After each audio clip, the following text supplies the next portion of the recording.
미스스한 이야기. 오늘은 세계에서 가장 유명한 범죄자 커플, 1930년대 대공황 시기에 출연해 무장강도와 살인을 벌이며 미국 사회를 뒤흔들었던 보니 앤 클라이드에 대한 이야기입니다. 2023년 실화를 바탕으로 제작된 뮤지컬 보니 앤 클라이드는 왓츠 온 스테이지 어워드에서 최우수 신작 뮤지컬상을 수상했습니다. 락, 블루스, 가스펠 등 다양한 장르를 통해 한 범죄자 커플의 사랑과 범죄 그리고 비극적인 결말을 그려낸 작품으로 관객과 평단 모두에게 인정받은 작품이죠. 인기에 힘입어 런던의 드루리 레인 극장에서 라이브로 녹화된 공연 영상이 2025년 5월 1일에 영화로도 개봉될 예정입니다. 수십 년이 지난 지금까지도 책, 영화, 뮤지컬로 재탄생하고 있는 보니 파커와 클라이드 베로우는 누구이며 어떤 짓을 저지른 걸까요? 보니 파커는 1910년 텍사스 로어노에서 가난한 노동자 부부의 딸로 태어났습니다. 3살 무렵 석공이었던 아버지가 사망하자 이후 어머니와 함께 달라스 외곽의 빈민가로 이주하게 되었죠.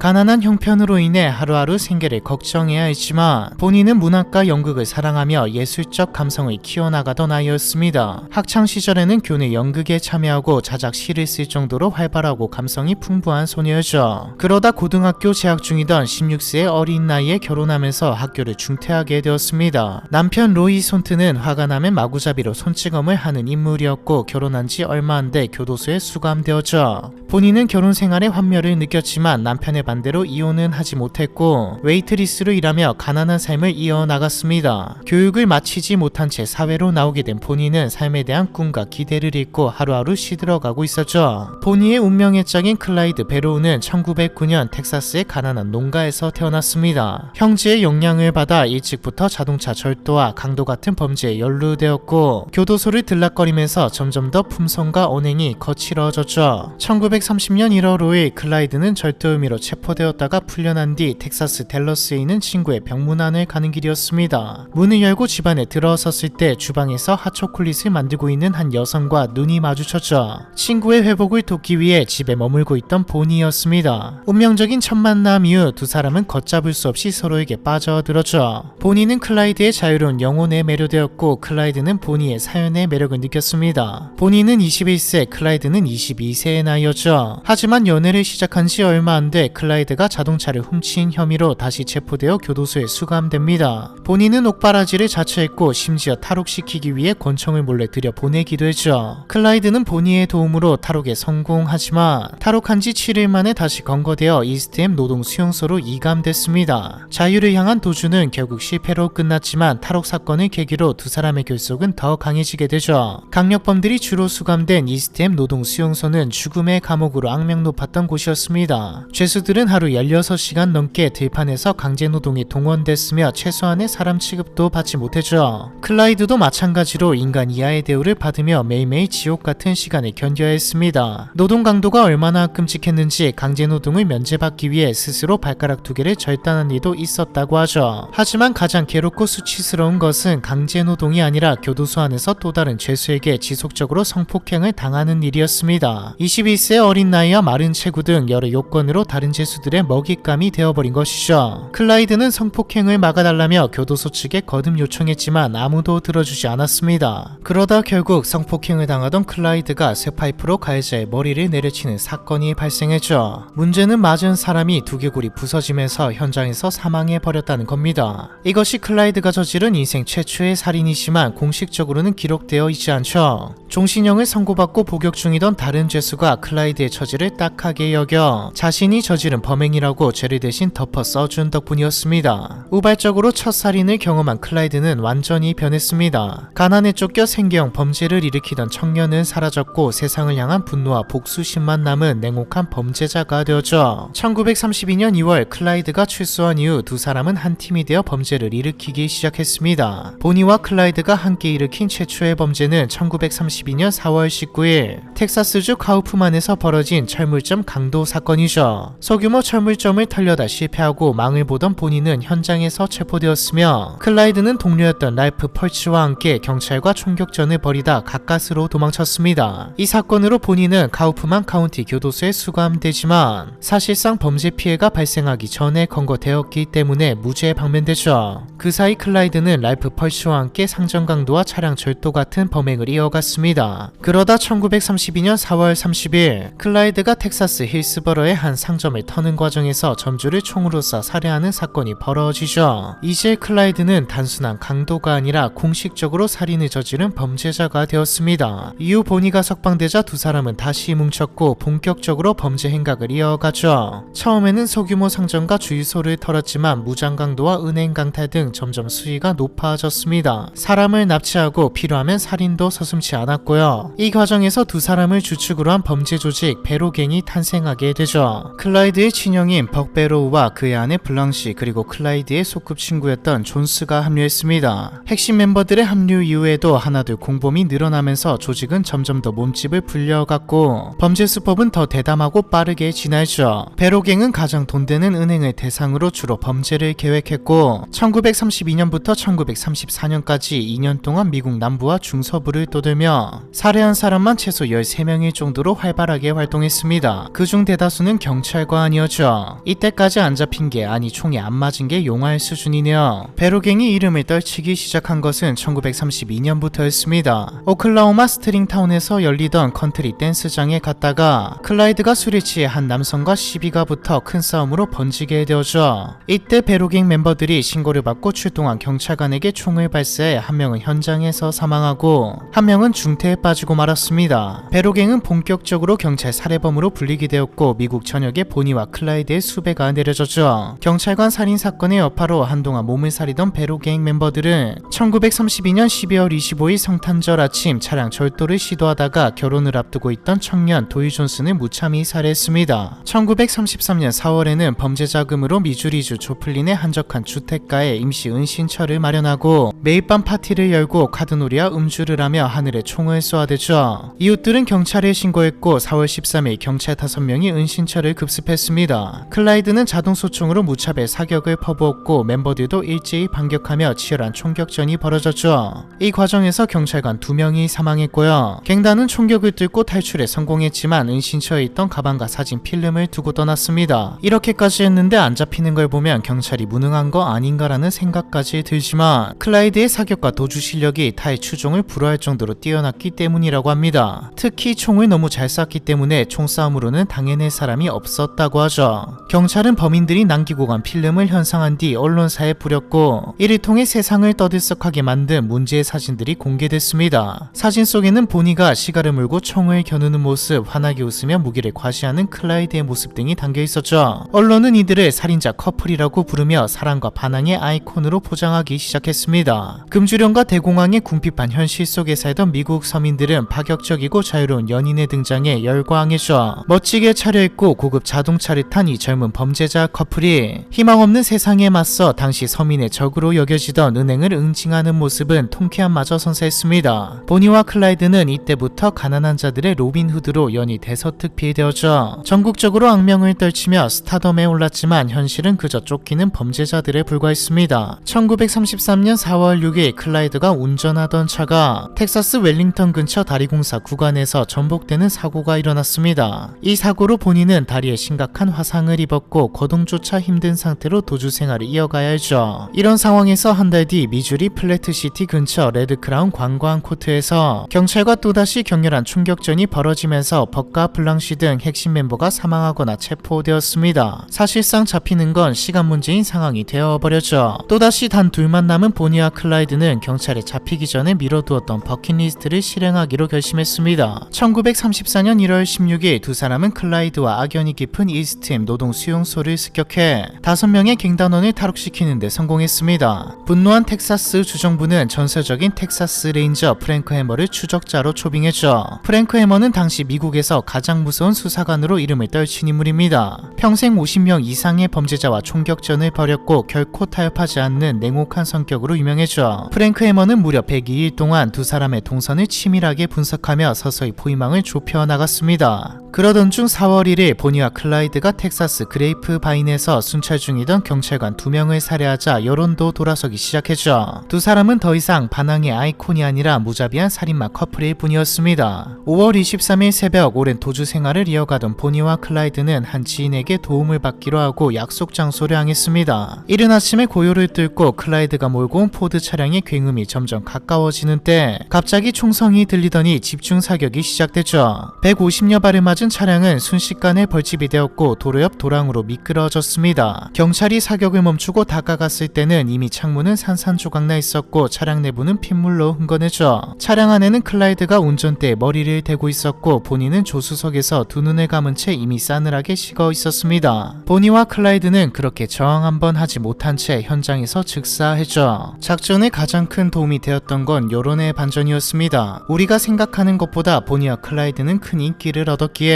사람들은 보니와 클라이드를 목격하고도 신고하지 않았던 것은 당연했고 은신처를 제공해주기까지 했거든요. 도와준 사람만 두 자릿수가 넘습니다. 앞서 나온 순찰 중이던 경찰관을 죽인 이후 여론이 악화되면서 목격자들이 제보를 해준 덕분에 잡을 수 있었죠. 두 사람이 즉사한 후 얼마 지나지 않아 보니와 클라이드가 잡혔다는 소문을 듣고 몰려든 수백 명의 군중이 현장을 에워쌌습니다. 사람들은 부서진 차량 주변을 맴돌며 피 묻은 천조각을 뜯어가고 유리 파편과 탄피를 주워갔죠. 어떤 이는 칼을 꺼내 클라이드의 손가락을 자르려 했고 보니의 머리카락을 잘라간 이들도 있었습니다. 아수라장이 된 현장은 한동안 통제되지 못했고 두 사람의 시신은 마지막까지도 군중 앞에 전시돼 구경거리가 되어버렸죠. 연인의 마지막 모습은 더 이상 미워할 여지조차 없을 정도로 참혹했습니다. 여론이 안 좋아지긴 했지만 팬도 여전히 많았죠. 보니와 클라이드의 장례식에는 2만 명이 넘는 시민들이 참여했습니다. 그렇게 둘의 이야기는 각색되어 수많은 책과 영화가 되었고요. 대공황 시대의 절망과 반항, 사랑과 파멸의 아이콘으로 불렸지만 끝내 비참한 최후를 맞이한 보니와 클라이드에 대한 이야기, 이번 편은 여기까지입니다.